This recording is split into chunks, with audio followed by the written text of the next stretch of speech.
Hi everyone. So this is to walk you guys through your very last essay assignment.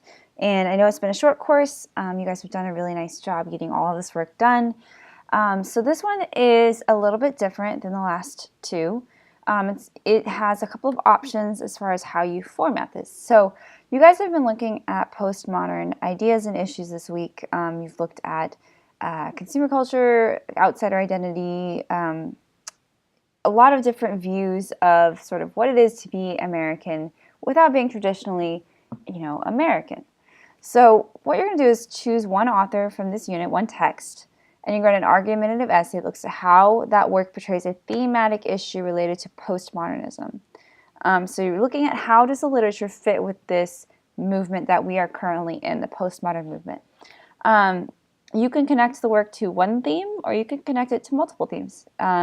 So some ideas of what you could look at: identity, multiculturalism, post-war trauma.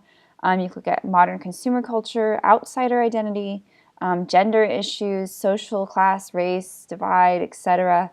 There's a lot of different lenses you could view each of these texts through. So what you connect it to is your choice, but you want to make that very clear in your thesis statement, which thematic issue you're connecting the work to, or issues. But make sure you are focusing your analysis on the text and really focusing on analyzing the text through their literary devices. So look at structure, tone, symbolism, metaphor, similes, all these good things that you know how to do. You want to make sure secondarily, as always though, to tie in the historical situation or the biography of the author into this analysis, because a lot of times you can't talk about the work without the author. So, for example, Sylvia Plath's texts, you really can't read them without thinking or understanding Sylvia Plath's own struggles with her father, with gender relations and identity. Same thing with Alice Walker, same thing with Ralph Ellis, and you can't divorce the author from the meaning. So you want to make sure to secondarily incorporate that kind of information. But most importantly, keep the focus on the text. So this is where it gets a little bit different. There's three options for this essay. You can do the usual 3 to 4 page essay with the bibliography, I'm sorry. That's the normal way. You can also do a 10-minute video lecture with the bibliography. You would upload that to YouTube and then give me a link to view. That's what you would turn in. You can also do a 12 to 15 slide PowerPoint or Prezi with a bibliography. That is another option. And in that case, you would literally upload either the PowerPoint to the submission link, or you would upload the Prezi link to the submission link. So however you choose to present this information, it is relatively the same in terms of the workload.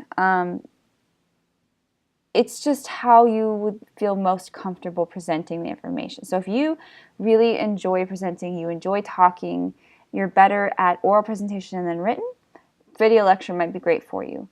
If you like to organize your thoughts and ideas into slides where you can use imagery and other elements that help enhance the ideas in presentation, use a PowerPoint or a Prezi. If you're comfortable and you like the traditional essay format, then go ahead and do the essay. But you really want to be thinking of how this text or idea relates to larger movements, connections, thematic connections, historical situations, cultural connections, etc. Whichever format you choose, you do need to have at least 2 credible sources. So these can be outside sources. They don't have to be scholarly sources, but they just need to be something from credible information. So it can be like history.com, biography.com, PBS, any of these work well. Just not Wikipedia, of course, because it can be edited by anyone. Your essay is due on Tuesday, August 7th at midnight, and it must be the required length. Regardless of whichever format you choose, it has to be the right length and has standard MLA formatting. So remember that everything has to have a bibliography turned in, so you'll turn that in as a document. And then if you choose to do the YouTube link, what you'll need to do is make sure that you set it to public so that it's not private. And then also, once you submit the link in the box, you'll need to make sure that it can be accessed. So just like you can always see your essay and you need to double check that your essay is visible, you need to go and click on the link that you have submitted and make sure that it can take you to the YouTube video, because if it doesn't take me to the video, I have nothing to grade. And we don't have any turnaround time as far as helping to get things resubmitted. Same thing with the PowerPoint and the Prezi. You need to make sure that your PowerPoint is showing up, and you can put your bibliography on the last page of the last slide of the PowerPoint. That's fine. But you need to make sure that it's showing. And then the Prezi link, the same thing. Once you submit the Prezi link, click on it. Make sure it takes me to your Prezi so that I can see it.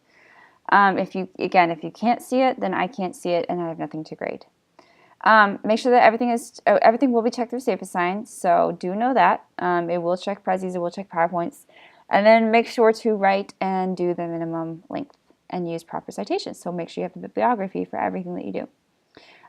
So the authors that you can choose from this one are Sylvia Plath, Ralph Ellison, Alice Walker, Sandra Cisneros, and Amy Tan. And it has to be one of the works that we read. So again, the choice of literary topic and the work that you choose from the unit is yours, so choose carefully.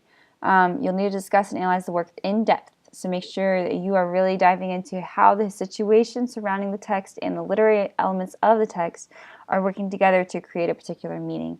And in this one, honestly, the biography of each of these people might be just as important as the historical situation. So you are going to be assessed on the criteria of a fully developed argumentative thesis statement, making sure you have careful, close analysis of the works and your major concepts, lots of good solid evidence from your primary and secondary sources, good page length or length requirement, MLA for any written elements, and then proper use of outside sources and citations. And then you're going to have a fully developed essay structure regardless of format that you do it in. You will still need to have an essay structure. So you'll need to have an introduction with the thesis statement, main ideas with lots of evidence to support, and a conclusion. And then a careful, clear organization across thematic concepts. So one thing I do always get a question on, students ask me how much text they want on a slide or a Prezi element.